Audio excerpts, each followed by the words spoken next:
All right. Hello to those of you that are watching this panel here, this recorded panel. I'm your host, your moderator, Brandon Troy, and it's an honor to be able to moderate here for C2E2. And the panel that we have here is modern horror, where it is and where it's headed. I of course have some great panelists that will be joining me to talk about this genre that I'm very passionate about, that I love so much. And I figured it would be interesting to have folks that are at every single at various levels of that creation process, whether it's on the performance end or even behind the camera. So with that being said, let me introduce the panelists that I have for this panel. So first up, the person that I would like to introduce first, they have really carved their mark in the genre as an actor, not only in award-winning roles in projects such as Take This Lollipop, as well as a ratings winning role in the CBS series Criminal Minds, and has really paved their way in the indie horror scene. It's my pleasure to welcome Bill Oberst Jr. Let me bring him on now. Hey Bill, how you doing? Hey Brandon, thanks for having me today. It's an honor. Absolutely, absolutely. All right, so the next guest that I have on, they are the co-director of the iconic horror film known as the Blair Witch Project. However, they have continued to pave their way not just with other horror films such as Exists, and also providing their directing talents to films such as VHS 2. They have continued to do so also on the small screen as well, providing their directing talents to series such as Supernatural, From Dusk Till Dawn, and also Queen of the South. It's my pleasure to welcome Ed Sanchez. Let me bring him on. See if I bring him on now. Hello, Ed. Hold on. Go ahead. Hey guys. Hey.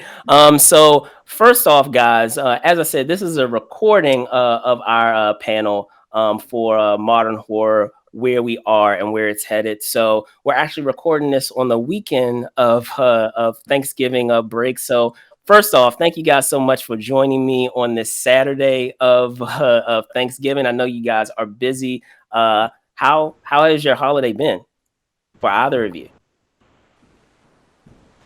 Good. Whoever would like to go first, go ahead. Good. Yeah, Cool. yeah. It's been good. I'm here with the family and not working, so I'm enjoying it. I was gonna say your room is a dead giveaway that you're in. So where you are, I can tell that you're at home with all your fandom of Star Wars behind you.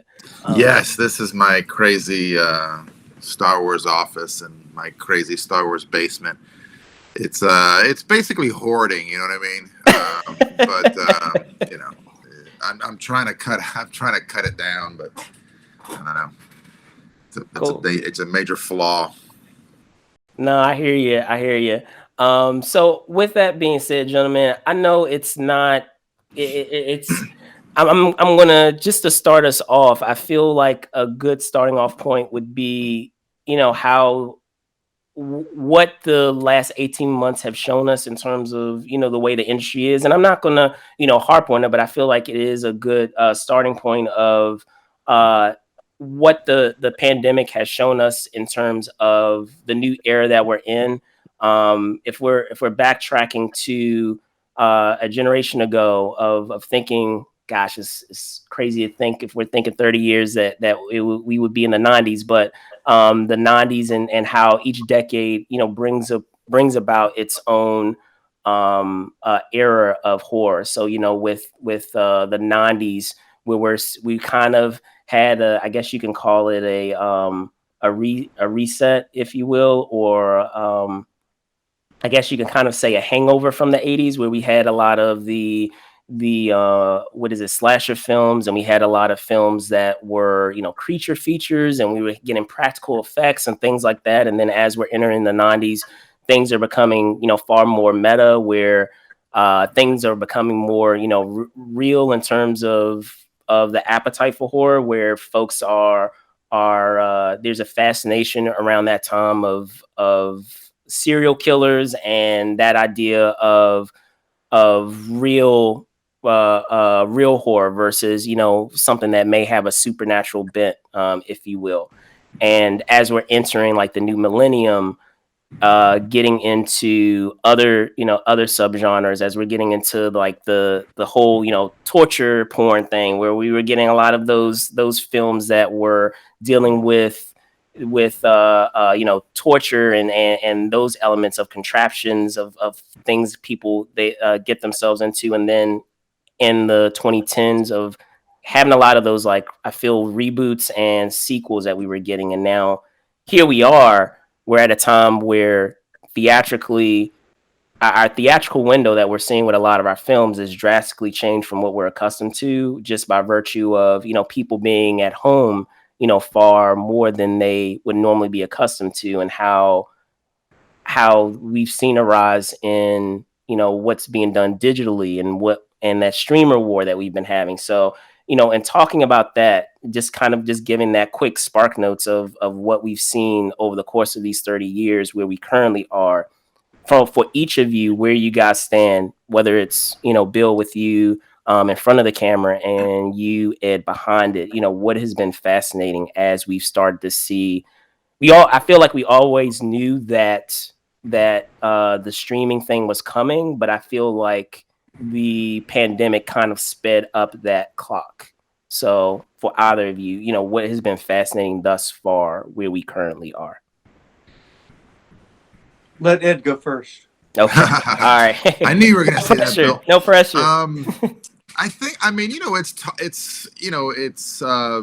like the biggest thing for me is that, I've always thought that we were, that we're kind of in a silly industry.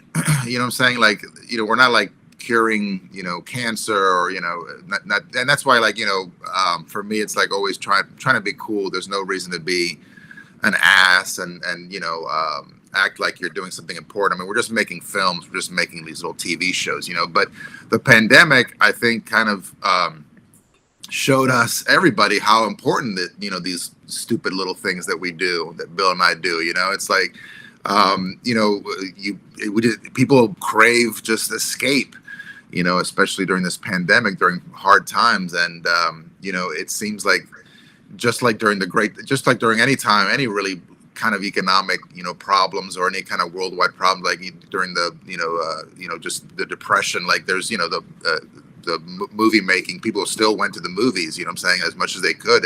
Just people needed escapism, and I think the pandemic has kind of, shown us that is still true, and more, because the streamers just blew up and everybody was staying home. And I think it's a great thing. I mean, like, for me, like, the technology now, everybody has, or just about everybody has pretty big screens in their houses, and the technology that, it's pretty much the same technology that's in the theater is in your home. So if you really wanted to, like, I have a big, screen projector in my basement, and I love it, and it's it kind of feels like you're in the movies, so I don't miss going to the movies that much. But again, I think it taught us that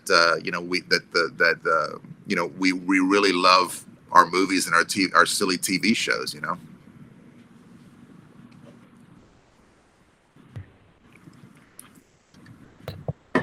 No, I definitely hear you, Bill. Well, The Black Plague cleared the way for the Renaissance. Of course, the people who died in the Black Plague probably have rather not had the Renaissance and had their lives, and that's true in this plague as well. But I agree with Ed that ultimately it's been good for creativity. I was just reading an article in New York Times on the dreams that people had after the pandemic, and research that's been done on them. And every creative person that I know has had new dreams, new thoughts, begun new projects, crazy things that they thought they'd never do. I started a bedtime podcast to see if I could create a rhythm that was in line with people's heartbeats to put them to bed with Gothic literature. And everybody I know, something that had always been in their mind, that, and they're sitting at home in 2020 and they thought, hell, why am I not doing this?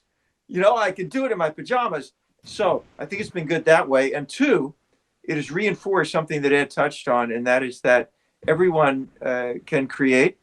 And guys and girls who are watching this panel, you're probably not in New York, you're probably not in LA, and I say that's good, because the talent is not just in New York, it's not just in LA, it ain't even not only in Chicago or in big cities, it's spread out all across this planet now.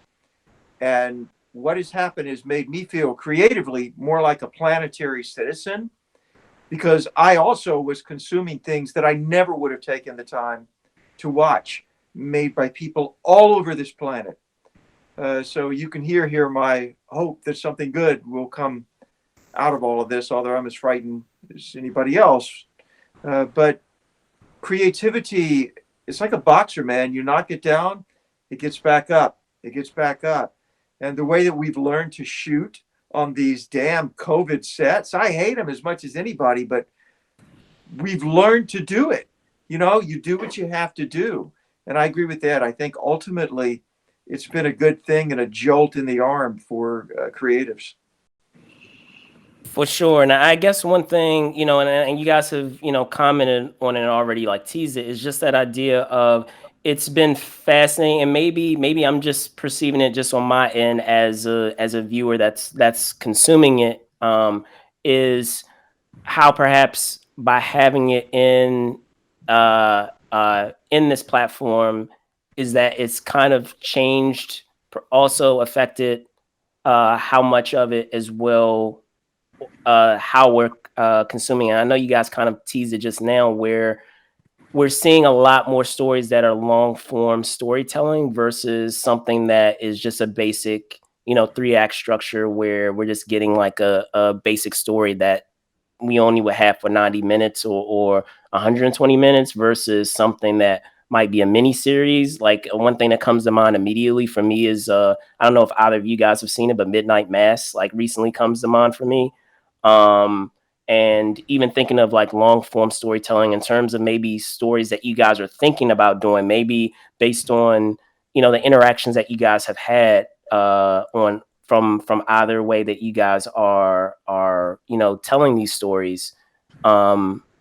Maybe you have seen, maybe for Bill, maybe you've seen some more stories where you're getting maybe more anthology stuff, or you're getting more stuff that's more long form storytelling, or maybe even for you, Ed, maybe like with executives or with studio heads, like there's a more of a desire to do long form storytelling. Has that been something that you've seen, or maybe that hasn't really been the case with what we've seen in the rise of streaming?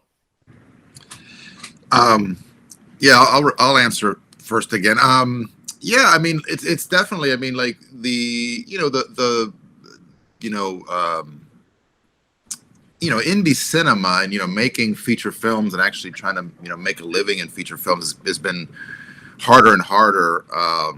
Since the streaming began. You know what I mean? Like there isn't just like there used to be a big video market that when Blockbuster, when it was in its heyday, where there was a lot of filmmakers that could make a living just making what they call B movies. You know what I mean? And those days are pretty much over. Like there's still that that level of filmmaking, but it's shifted over, and it's just a lot harder to make money with film. So there's, with the streaming and the idea that, people want more content. They want, they don't not only want to watch, like you were talking about, Brandon, they don't not only want to watch a movie, they want to watch 6 hours of these characters. They want to watch 10 episodes of these with these characters, So yeah, definitely everybody's pushing for the long form now. And it's really, for me, like ever since Exists, I've kind of just been concentrating on television,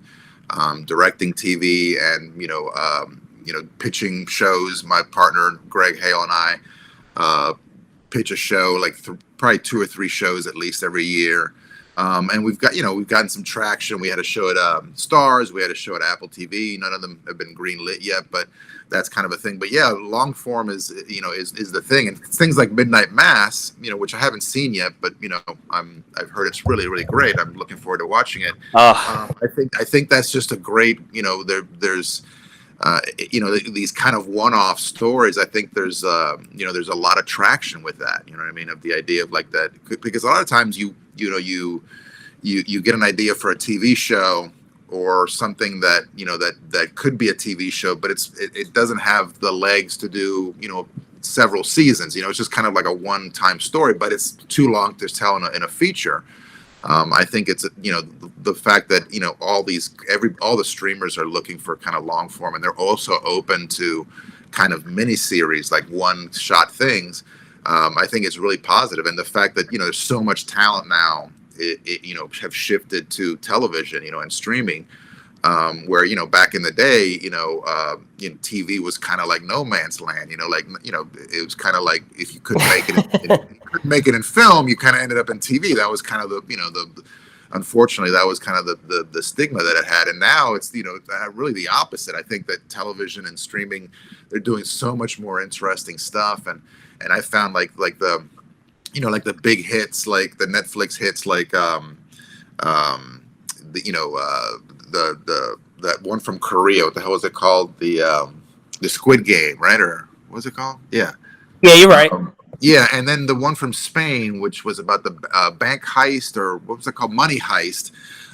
These kind of worldwide hits that have that's never been possible before. It's really exciting that for the first time, like Netflix and these big streaming companies can do like worldwide hits, and I think it's opened up opportunities for just seeing shows and television shows from all over the world. You know what I mean? I think that's what people are looking for right now. So definitely, Bill. Storytelling, yes. In fact, I'm attached to 5-6 projects for next year, and 4 or 5 of them are very, very personal stories that impacted the lives of the people who wrote them or the people who are directing them. That's what I see the hunger for, especially in horror, because we've all just been really scared. We all just had the pants scared off us, and are still being scared by the state it's left our world in, and we don't even know when it's done or if it's done. And so the more interior we go, I think, with storytelling, the more it's going to resonate. It's going to make money. That's the crass way to look at it, but that's what people want now. I really, really hope that the days of what can we retread and reboot are at least on hold for a while. Because the horror and the fear, as we learned, how many of us could not sleep during the pandemic, and we didn't even know why we couldn't sleep, and then we realized the stress is building up. That's fear, man. That's fear. And how do we tell those stories? If people are watching this panel, as I suspect they are, who are filmmakers, writers, directors, you want to work in this genre, what scares you? Forget what you think scares the people who are watching. What scares you? You do that, and people will find it who resonate with your message, and those will be your devoted fans. That's how you start building a base to make money. It has to work for you personally. What was the original idea for Nightmare on Elm Street? The director had a friend who went to war in Korea, who came back, couldn't sleep, told his parents, don't let me go to sleep. They gave him sedatives. He goes to sleep and he dies. That was a very personal pain from which that came. So I encourage the same. you'll make money. Indeed, indeed. And we have another guest joining us, so I will bring them on. Actually, so I wanted to also bring on additional panelists that we have on, and just to introduce them. You know them, know their work as the creator of the iconic horror series known as Final Destination. However, they've also provided their writing talents to projects such as The Final Wish, as well as the series known as A Tale Dark and Grim. And they most recently also directed the film Don't Look Back. It's my pleasure to welcome on Jeffrey Reddick. Let me bring him on now. 1 second. What's going on, Jeff? How you doing? Hold on. Here we go. Go ahead. Hey guys, I've been sick all week, so I had to miss Oh, Thanksgiving. no. No, it's fine. It's fine. It's not COVID. I don't know what it was. Just it started like the day before Thanksgiving, and so I just have been feeling awful. And I woke up and I was like, "Crap! It's past time to start the panel." So I apologize to everybody. You have made it. Don't worry. We are here, but go for it. So I guess I'll catch you up. What we've been talking about, Jeff, is just that idea of how different eras and decades have, shaped or become, I guess, your theme, if you will, of how horror has turned out. With, the 80s, we had, the slashers, and we had a lot of creature features and a lot of, work with practical effects, and how, it was kind of a hangover in the 90s of that turning into more focus on meta horror with like Scream and a lot of those films that were more geared towards, there was like a fascination with serial killers at that time that was more along the kind of like that grounded type of horror. And then how the 2000s, got us into it started within that decade, getting us into kind of like that torture type of horror, that subgenre with torture porn and all of that. And then I guess in the 2010s, how we had like a lot of reboots and sequels, but due to the pandemic recently, it's kind of shaped us into a new decade of how streaming has come to the forefront and very much affected not just what we do with the film industry as a whole, but even with the genre. So, could you speak to that, as a producer, as a writer, like how that has shaped a lot of the horror stories that, you have been doing recently, with that change of how people are consuming, their content?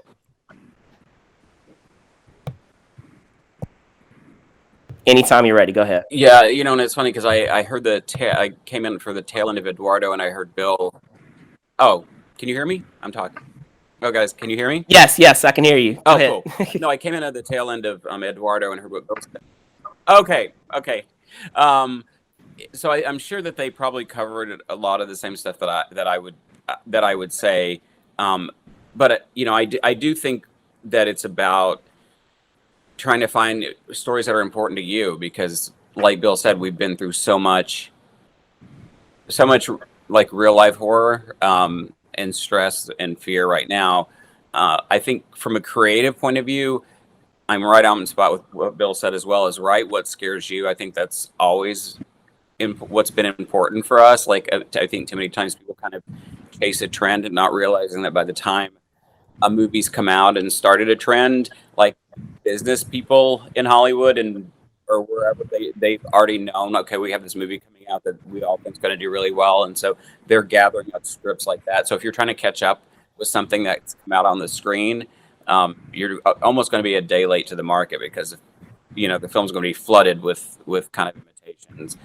But it's so funny. I don't know what the future is going to bring. That's why I'm really happy in the world of streaming that you can shoot content a lot more cheaply and find platforms for it. I'm a big proponent of people creating their own content. I think, Eduardo, is a example of that. Going out and doing something, and creating something that didn't cost a lot of money with the resources they had, and it turning into something much bigger. and I think you've got to find stuff that you're passionate about. The more I'm talking, I think the thing that the pandemic has shown me um, is a lot of people in certain aspects. People have really reassessed their life in a way about what's important. You know, people are quitting their jobs at a record rate. I know a lot of people in the industry in various aspects of it that have been like, you know what, I've been trying this for X amount of years and I'm just done. I always tell people especially when I'm talking to new filmmakers and new writers, like you need to give yourself at least 10 years of working really hard and often jobs that you don't want to work in to pay the bills while you're working on your craft and your passion, because you know these overnight success stories, these 2-year success stories don't often happen. Like, you know, you don't know the 10 to 20, like almost every one of my projects has gotten made except for maybe Final Destination and a couple of the TV shows I'm working on recently. Those were like 10 years in the making. If they were my original projects, that means a lot of places passed on them, studios passed on them, networks passed on them. Then situations changed in the business, and then we revisited some of them, and I revitalized some of them, and I'm constantly working and not just hanging on to the stuff that has been, you know, out and passed on, because it's all a business. And you know, when you're focused on Hollywood or trying to make it in that system, you're kind of letting everything rest on the decision of other people.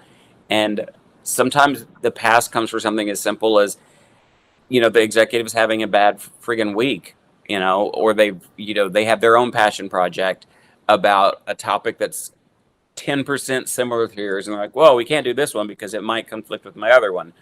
Or if you're an actor or an actress, you don't, you know, I've been in auditions where the guy's like, oh, she looks like my ex-girlfriend, I can't work with her. You know, stupid shit like that. That I hope, well, I don't curse a lot, but You're you know, there's fun. so You're many fun. It's the decisions horror that are panel. out of your hand. There's so many decisions that are out of your hand as a creative that we tend to put our value as a writer, director, actor, actress, produce everything. We put our value on somebody else's decision and choice on our work. And I think people are reassessing that during COVID. And so that's why people, not just this business, I mean, again, you see a record number of people just leaving their jobs because they feel underappreciated. But I think what we can take in for our situation, like as horror creators, is, you know, to kind of maybe reassess how we've approached the business, and do what we can on you know, we see a lot of, you know, the Blumhouse model kind of set the stage for like small location films, but it, like Bill said, if you tell personal stories and things that you're afraid of, we're all humans across the globe. So if you tell a human story, no matter how weird the horror gets, you're going to connect with people because we all have the same basic needs and wants and desires and the same fears. I mean, we're as human beings. So I think if you focus on what scares you in a world of billions and billions of people, there's a great chance what scares you scares a hell of a lot of other people. Gotcha. And the second part of that I think you caught the tail end of was just that idea of how that, you know, doing those personal stories, how it will shape perhaps of the manner or the capacity in which you're asked to do them. Like, you know, because there is a kind of an increase of what's done with streaming, and there's a desire to get a lot of content that maybe for you've been asked to do a lot of long form storytelling versus, you know, shorter stories with a basic 3-act structure. Has that been the case with you or no? Yeah, I mean, I've done some. I wish I'd been asked to do a lot. I think anybody in the film business is like, yeah, I wish everybody was saying we want you to write. No, but the stuff that I've been approached about, a lot of it has been longer form on streaming. But with streaming, it's the same. It's the same as with the studios. It's like there's a lot more opportunities, but if you're looking at like Amazon and Netflix, you know, they still want you to come to them. In my experience, they want you to come to them with a package with like a big star attached or a big showrunner attached or a big IP attached. You're still running into that same stuff that you run into on other platforms. I find it's like the same but different in a way. Like there's a lot more opportunities, but there's still an expectation that you do a lot of work, which is I think why if you direct a short version of what you're doing or get something to make it an IP, even if it's based off a short, they consider that an IP. There's still some of the hurdles. It's not. But that's if you're looking at like Amazon and Netflix. There are so many other streaming platforms out there, like Tubi, and yeah, I'm just throwing Tubi out because that's the one I just happened to watch last night. That are doing original content that obviously they don't get the eyeballs that a Netflix has or an Amazon. But our jobs, I think, as creative people, is to get our work out there, and you can't just always kind of go out chasing like. I want to go for the place where I think I'm gonna get the most money. Like if you're a storyteller, you want to tell stories, and then you want as many people to read them as possible. I just had one project, and I'll quit yapping and. Nah, this is all good stuff, man. Nah, go ahead. Oh, just go make ahead. sure I'm not You're good. But there was a property. There's this WhatsApp or WhatsPad. That's an app where you can upload stories, and people upload stories there a lot, and short stories, and places like that are sources for where people are looking for material now. It's like, oh, if this property's gotten millions of downloads from this site, that's potentially millions of people that we can tap into to make a project. So there are so many areas where so many ways to skin a cat as far as getting your project to get eyeballs on it. And then if it has eyeballs on it already, it's easier to sell to other places because you're dealing with people where you have to convince them. I think the biggest difference in the industry I've seen since I worked at New Line Cinema years and years ago was that when I started there, everybody was like film lovers. I mean, they still were business people, but they were film lovers.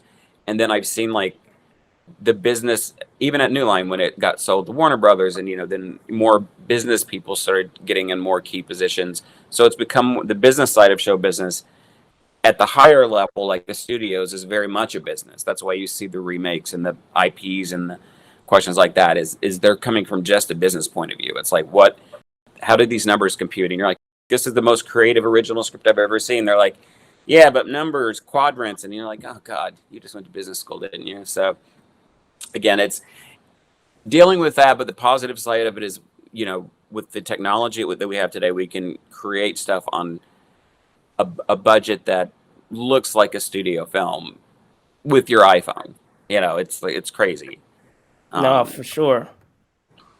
For sure. So I guess with that in mind, guys, is in thinking of what we were just saying, and just that whole idea of it's hard to think of. We're in a new decade. I know we were just talking about the 2010s, 2020s, but looking beyond and from each of your perspectives, where you guys are in that story making process with this genre. What's something perhaps that you guys are seeing, that is on the horizon, or maybe it may not necessarily something that you're seeing on the horizon, but it might be something that you hope is on the horizon? Because I feel like even in the eras that I mentioned, those decades that I mentioned before, that you were still getting a taste of what the upcoming era was on the tail end of the prior era. So, like, giving an example, as we were at the tail end of the 90s, we were getting a taste of, a lot of that torture related stuff. Like, I mean, I enjoy the film Event Horizon, and there's some portions of that are kind of Saw-esque, and have that element of what we would go on to see with Saw and a lot of those other films. So for each of you, perhaps it's something, as I said, that you're seeing that's on the horizon from projects that either you're working on or in the process of working on, or that you're hearing about with your contemporaries, or even ones that you are pushing to have as a continued trend going forward. Whoever would like to start first. And I tell you what, I'll start with you, Bill, because you have everybody go first before. So I'll start with you, man. Well, Brandon, I'm a cult actor. That's what I enjoy doing. That's what I like doing. And so Sure. my hope is in that direction. I hope for a screw it. I'm going to make what I want to make, and I'm going to make what's in my heart. That's what I hope for. Um, Adversity often brings that about. The original German expressionism, where horror originated, Cabinet Dr. Caligari, Nosferatu, all of that early stuff came immediately after the horrors of World War One. The Great American Horror Cycle of Universal came from the very depths of the Great Depression. The turmoil of the 60s brought us the incredible filmmaking of the late 60s and the early 70s, which included some of the best horror made. And I hope that we return to the attitude, and I'm speaking to filmmakers. I know many of you are watching this panel, and I know, guys, you hear about Netflix and Amazon, and you want to make money, and you see that. I've tried to grab for that golden ring too, until I reach the point of screw it. I want to do what I want to do. I want to do what this works for this face and this heart and this soul. I'm me. And I'm not going to let you put me in your damn box. And I'm not going to sit around waiting to jump into your box. That's the only time that I started to become successful. And I encourage you to do the same. No more brass ring grabbing. We've been through so much. What's in your heart? What's in your soul? What are you burning for? What are you passionate about? That's what needs to be on your plate. For sure. Ed, I know you got the head off, so I'm going to pass it off to you, man. Yeah, I mean, look, I completely agree with Bill. I mean, I think, as an indie, and the same thing was that Jeffrey was talking about is that there's so many gatekeepers in this industry. You know what I mean? And unless you're a huge writer or a huge producer or a huge director, you kind of have to get in line and you have to, make your packages and, you have to basically jump through all these hurdles, all these hoops to get your project even seen, let alone, bought and then green lit, you know what I mean? And so, I think that, doing your own thing is absolutely, imperative, whether it's you're doing a feature or whether you're doing a short series. I think, like what Jeffrey said, your iPhone, your phone right now has a better camera than we used on Blair Witch Project. Much better camera than most people have ever had. You know what I mean? So there's ways to do it, and like what Bill said, take from your personal experiences. It's the only thing you have. Like, don't go out and try to emulate, a Marvel movie or even a big budget horror movie. You know what I'm saying? Get the horror from your own life, for what scares you. Again, we talked about that also, and go out and do it. You know what I mean? Even a short film, just go out there and do it. You're going to find people that are going to want to make it, and and if you're cool, obviously that's the main thing. Like, be generous and be cool and be be willing to do things that you thought you might not ever do. You know what I mean? And then you can go out once you have a little bit of a name, and then you can kind of play a little bit in the Netflix world and the Amazon world. But yeah, I mean, when you're starting out, you just got to get your foot in the door. You just got to make something that's true to you and using your resources. And it's a great time. I mean, like what I said earlier is that there's shows now that are international shows. Like whoever thought that a show from Korea was going to be such a huge hit. You know what I mean? Worldwide hit. And I think they're looking for diverse stories. They really are. Because now all of a sudden they're like, oh my God, Squid Game gave all this gave us all this money, all this attention, all these subscribers. Let's do, maybe let's go to another country. You know what I mean? It's, it's a kind of a formula, but it's kind of good because we're going to, hopefully see stories from all over the world from all kinds of people. So, yeah, but I think it's all true. Like just, it's always been true, whether it's indie film or, you're trying to do something for the web, to stream, personal stories are what's gonna always, trump any kind of, bigger thing that you could do, especially at this level. For sure. And Jeff, I'm gonna punt it off to you, but Ed, I know you need to head off. Can you tell folks where they can find you before I let you go? Go ahead. Just I'm on Twitter on Sanchez on the mic. I mean, I don't really use that much, but on Facebook we have a group called Hacks and Films, and that's usually where I do all the business related stuff. So, but thanks for having me, and nice seeing you guys, Bill and Jeffrey. You guys have a good rest of the weekend. All right, awesome. All right, so I will see you, Ed. Thanks so much for hopping on. So Yeah, no problem. absolutely. So punting it over to you, Jeff, and talking about like that new frontier, like what's basically, the same thing, from your perspective, with some perhaps that you're seeing, and maybe also something that you're, pushing towards, that you want to see more of.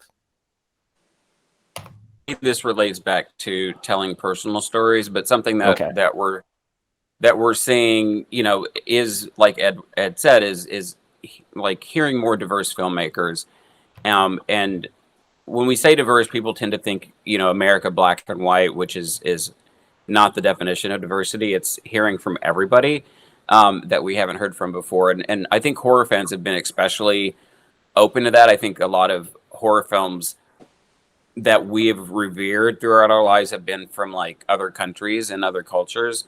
And so it's something that isn't new, but it's gotten kind of a new reflection now, because I'm just speaking personally, but I know, like, from when I wrote the first Final Destination, it was set in New York. I was like, hey, New York is a very diverse city. If you look at a high school in New York, there are just going to be all kinds of different kids there from, different backgrounds. So let's make sure we reflect that in the movie.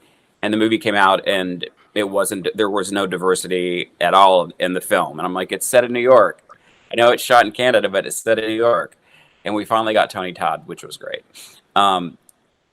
So, what I'm doing personally in the next year is I'm doing a horror film with a diverse cast, but the story is just a great horror story. So it's not about like telling like a black story or a gay story.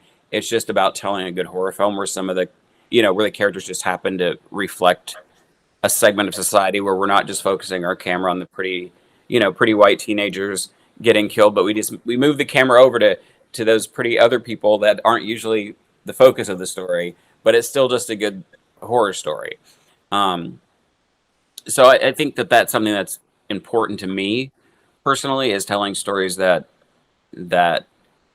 especially LGBT stories for me are very important, because I think that, the horror that we're, the stress that we face, I still know I meet a lot of young people who've been kicked out on the streets. We kind of think that we're in a new age of wonderful times for everybody. Not, I'm being a little sarcastic there, but we act like, some of these issues that like racism and homophobia and, sexism are all kind of a thing of the past, and they've been politicized so much. And I think making movies where you're trying to pound a message home doesn't do anything, because nobody likes to feel like they're being talked down to or yelled at, especially when they go to see entertainment. Like, we're going to be it's called entertainment. So you can always you can always slip in like subtle things, or if it's handled with a very deft hand that I don't even think I have to handle a lot of these like serious issues.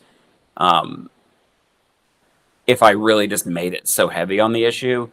But for me, it's about, that's the stuff that scares me now, is I see kind of a wave of wanting the world to go back to like it used to be a long time ago, when we have made so many great advances in racial justice. There's still stuff that has to be done. And, and gay people being able to walk down the street without worrying that they're going to get killed, which is not an exaggeration. William Byrd, Matthew Shepard. I mean, we've had, in recent cases, it's just, that's the stuff that I think for me personally, I'm pushing for more kind of inclusive, I think, storytelling, I guess, is the best way to describe it. I'm trying to use words that haven't become political flashpoints. I think it's telling personal stories that show that, people have, that, like I said in my first comment, that we're all underneath the skin, we're all the same. And so whether you're, black, white, Asian, Latino, gay, straight, bisexual, transgender, Muslim, Christian, like we're all the same under these labels that we put on each other. And I think maybe that was my long way of saying, I think we're going to see a bigger trend of people telling stories where before they were just labeled as, oh, this is this kind of film or that kind of film because the filmmaker is this or that. We're going to kind of see a lot more of the stories rising up because, again, we're all human. And if we're focused on the humanity of our stories, that's what's going to really impact people. Awesome. Perfectly said. I feel like this is a great place to leave it off. But with that in mind, for either of you, talking about just the upcoming slate. I want to give you guys an opportunity to share, some of the things that are on the way, or perhaps things that we don't know yet that you might be able to share, maybe. So for whoever would like to go first, Bill or Jeff, for upcoming slate that we can, get more, from you all, from you figureheads in the genre. Jeff. Bill, you look so dapper, Bill. And you're so passionate when you're like, you just get me fired up when you talk. So I apologize for the tux. I had to do a thing for an award ceremony, which, speaking of the pandemic, years ago, this would have been, well, come on over to the studio and do it. And now it's, can you set up a green screen and can you light it and can you do hair and makeup and get in a tux and do this? Yeah, sure. Okay, so since I'm on screen, I'll go ahead and say I don't want to plug any films because when you plug them too early and then nobody even knows, they forget when they come out. I'm on all the social media, and if you contact me there, that's great. I'm Bill Oberst Jr. But the thing, my passion project from the pandemic, I want to encourage people to listen to my podcast. It's a bedtime podcast, and it's specifically designed to put you to sleep. They're all under 30 minutes. I guarantee you, if you lie in the dark and listen to this, you will go to sleep because I've timed it as we go, that the rhythm of the narrator and the pretense is that he's a librarian in an ancient mythical library reading you this short bits of Gothic fiction, and it gets closer and closer to your own heartbeat. Try it and see if I can't put you to sleep. That's a great thing for an actor to say, isn't it? It's called Gothic Good Night.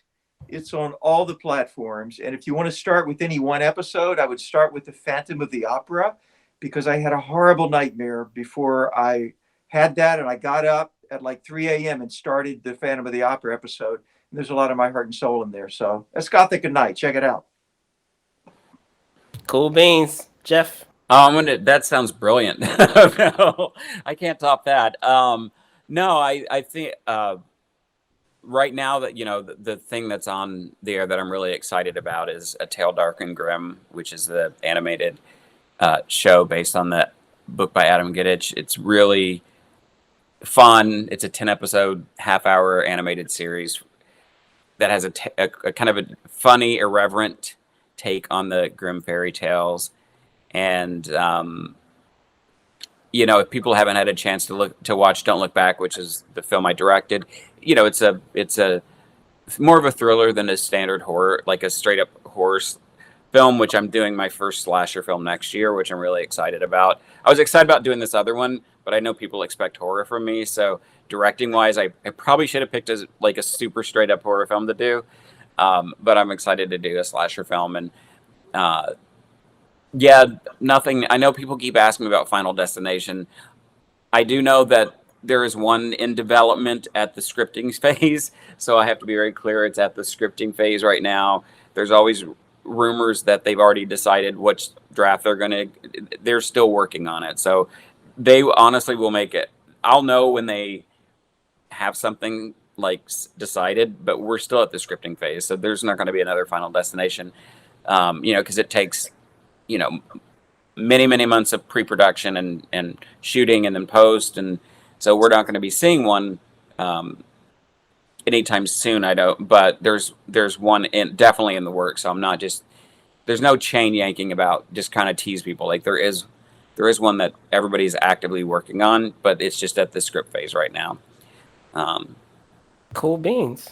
Cool Yeah. beans. No, it's funny. I ran into Tony Todd a couple of weeks ago, so earlier this month at Rhode Island Comic Con. He was a guest at Rhode Island Comic Con, and it's funny that you bring that up, because I was like, it was on my mind, in running into him. So but awesome stuff. Again, guys, thank you guys so much for peeling out some time, not just for this con, but over a holiday weekend. I know we were really trying to wrangle together to chat on this topic, so I really do appreciate you fitting me in there.